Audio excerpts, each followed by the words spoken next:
অভিষেক বন্দ্যোপাধ্যায়ের প্রশংসার পর এবার তৃণমূল নেতার পা ছুঁয়ে প্রণাম সৌমিত্রর। নিছক কি সৌজন্যতা নাকি অন্য ইঙ্গিত?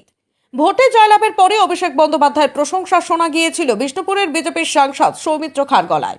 এবার প্রকাশ্য রাস্তায় এক প্রভাবশালী তৃণমূল নেতার পা ছুঁয়ে প্রণাম করতে দেখা গেল সৌমিত্র খাঁকে। সৌমিত্র খাঁর একের পর এক এই আচরণ কি নতুন কিছুর ইঙ্গিত দিচ্ছে? গতকালের পর থেকে রাজনৈতিক মহলে শুরু হয়েছে নতুন করে জল্পনা। সৌমিত্র নিজে বিষয়টিকে নিছক সৌজন্যতা বলে দাবি করলেও তৃণমূল নেতৃত্বের বক্তব্য উস্কে দিয়েছে রাজনৈতিক মহলের জল্পনাকেই।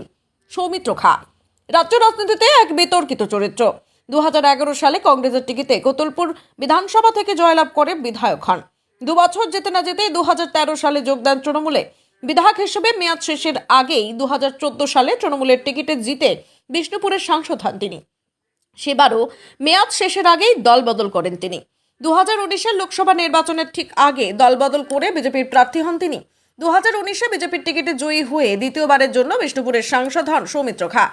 2024-এর লোকসভা নির্বাচনেও নিজের প্রাক্তন স্ত্রী তথা তৃণমূল প্রার্থী সুজাতা মণ্ডলের বিরুদ্ধে হাড্ডাহাড্ডি লড়াই শেষে তৃতীয়বারের জন্য বিষ্ণুপুরের সাংসদ নির্বাচিত হন তিনি।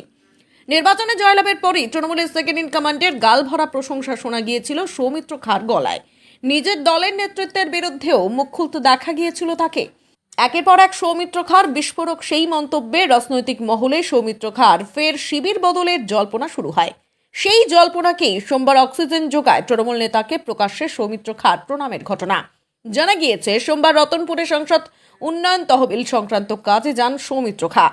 ফেরার সময় রাস্তায় তৃণমূলের প্রাক্তন রাজ্য নেতা, বর্তমানে এলাকার দাপুটের তৃণমূল নেতা হিসেবে পরিচিত ভবতারণ চক্রবর্তীকে দেখতেই প্রকাশ্যে তার পা ছুঁয়ে প্রণাম করেন সৌমিত্র। করেন কুশল বিনিময়ও। আর এতেই সৌমিত্রর দল বদল নিয়ে তৈরি হওয়া জল্পনা নতুন করে অক্সিজেন পেয়েছে। যদিও সৌমিত্র খাঁ নিজে এই ঘটনাকে নিছকই সৌজন্যতা বলে দাবি করেছেন। তৃণমূল নেতা ভবতারণ চক্রবর্তীও বিষয়টিকে সৌজন্যতা বলে দাবি করলেও সৌমিত্রর দল বদলের জল্পনাকে ওড়াতে পারেননি। জল্পনা ওড়াননি তৃণমূল নেতৃত্ব। হাঁটতে হাঁটতে দেখলাম তৃণমূল নেতা ভবতারণ চক্রবর্তীর সঙ্গে সৌজন্য সাক্ষাৎ করলেন এবং প্রণাম করলেন, কি বলবেন? দেখুন, একটা কথা তো আমি আবার বলছি বারবার করে, বিষ্ণুপুরের ব্লক সভাপতিকে প্রণাম করেছি, আমার অনেক সিনিয়র লিডার তৃণমূল তাদেরকে প্রণাম করেছি। এই রাজনৈতিক দল আলাদা থাকতে পারে, কিন্তু সৌজন্যবোধ আমি স্বীকার করি। ওনার সঙ্গে একদিন রাজনীতি করেছি, উনি আমার সিনিয়র লিডার ছিলেন এবং বয়স্ক মানুষ, তাকে শ্রদ্ধা দেওয়াটা আমার কাজ, আমি সেই কাজটা করেছি। সৌমিত্র খাঁ আপনাকে প্রণাম করলো রতনপুর বাজারে, কি বলবেন? সৌমিত্র খাঁ একদিন আমাদের দলেরই একজন বড় কর্মী ছিল, সে আমাদের দলের সাংসদ ছিল 2014 সালে। তার সাথে দীর্ঘদিন রাজনীতি আমরা করেছি। আমি ওন্দা ব্লক তৃণমূল কংগ্রেসের সভাপতি ছিলাম, তার আগে জেলা কমিটির সদস্য ছিলাম, তার আগে রাজ্য কমিটির সদস্য ছিলাম। ওন্দা ব্লক বা বাঁকুড়া জেলায় তৃণমূল কংগ্রেসকে আমি গড়েছিলাম সমস্ত লোকের সহযোগিতায়। সেই সৌমিত্র খাঁ হঠাৎ করেই রতনপুর বাজারে আমার সাথে সাক্ষাৎ হয়। সে আমাকে সৌজন্যতা জানায়, আমিও সৌজন্যতা জানিয়েছি, তাকে প্রণাম করেছি, আমি তাকে আশীর্বাদ করেছি। এর সাথে রাজনীতির কোনো যোগ নেই, এটা হৃদয়তার ব্যাপার। এটা কি একটা সমীকরণ? সেটা এই মুহূর্তে বলা যায় না, তবে আগামী দিন বলবে কি জিনিস। উনি কি যোগদান করবে তৃণমূলে? সেটা এই মুহূর্তে জানা নেই, সেটা একটু অপেক্ষা করতে হবে, আর সময়ই সব বলবে। এটা কি সৌজন্য সাক্ষাৎ? এটা একদম একদম একদম সৌজন্য সাক্ষাৎ। মাথায় হাত দিলেন, সে পা ছুঁয়ে প্রণাম করেছে, তাকে তো আমাকে নিশ্চয়ই তাকে আশীর্বাদ করতে হবে, মাথায় হাত না দিয়ে কোথায় আশীর্বাদ করবো? আপনার নাম? আমার নাম ভবতারণ চক্রবর্তী। কি পদে আছেন? রতনপুর অঞ্চল তৃণমূল কংগ্রেসের পর্যবেক্ষক আছি। বিষ্ণুপুরের সাংসদ সৌমিত্র খাঁ রতনপুরে যান এবং ভবতারণ চক্রবর্তী তৃণমূল নেতা এবং রতনপুর অঞ্চল পর্যবেক্ষক এবং প্রাক্তন ব্লক সভাপতি ওঁদার এবং রাজ্য কমিটির সদস্য, জেলা কমিটির মেম্বার ছিল, তাকে প্রণাম করেন, কি বলবেন? দেখুন, সৌমিত্র খাঁ অনেক রকম ভিলকিবাজি জানে।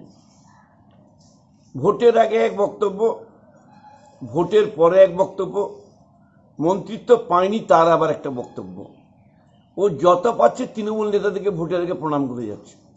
ও বলছে সৌজন্য সাক্ষাৎকার, ঠিক আছে, আমরা কিছু বলছি না, পায়ে হাত দিয়ে প্রণাম করছে, কেউ আশীর্বাদ করছে, পুরোনো দিনের লোক, একসঙ্গে তো তৃণমূলটা আমরা করেছি।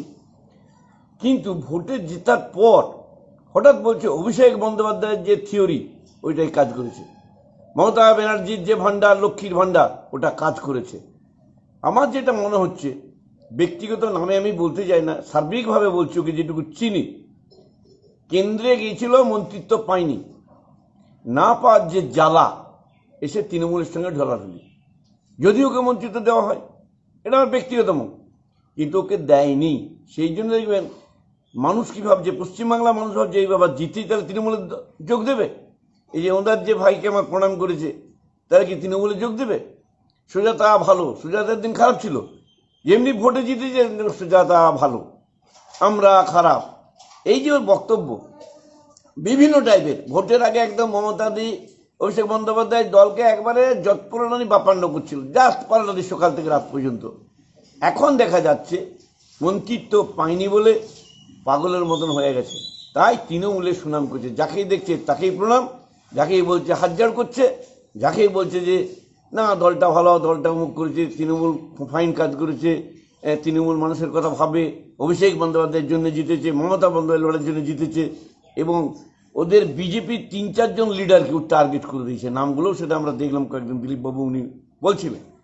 তো এই সমস্ত ব্যাপার না বলাই ভালো, ব্যক্তিগত মতামত তো, ও মনের মতো রাজনীতি করছে, রাজনীতি করুক, আমাদের তো কোনো আপত্তি নাই। আর দলে ঢুকবে কি ঢুকবে না অনেক পাবলিক আমাদের জিজ্ঞেস করে, সময় কথা বলবে।